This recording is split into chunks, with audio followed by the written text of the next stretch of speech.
ख्याल रखते हैं अजाब दे, उन्हीं पर बुरे हादसे वाक़े हों और अल्लाह उन पर गुस्से हुआ और उन पर लानत की और उनके लिए दोज़ख तैयार की और वो बुरी जगह है।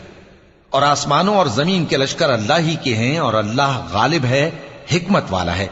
ए नबी, हमने तुमको अहवाल बताने वाला और खुशखबरी सुनाने वाला और खबरदार करने वाला बनाकर भेजा है ताकि मुसलमानों तुम लोग अल्लाह पर और उसके पैगंबर पर ईमान रखो और उसकी मदद करो और उसकी ताजीम करो और सुबह शाम उसकी तस्बीह करते रहो। ए नबी, जो लोग तुमसे बैअत करते हैं वो दर हकीकत अल्लाह से बैअत करते हैं, अल्लाह का हाथ उनके हाथों पर है। फिर जो शख्स अहद को तोड़े तो अहद तोड़ने का नुकसान उसी को है, और जो उस बात को जिसका उसने अल्लाह से अहद किया है पूरा करे तो वो उसे अनकरीब अजर अजीम देगा।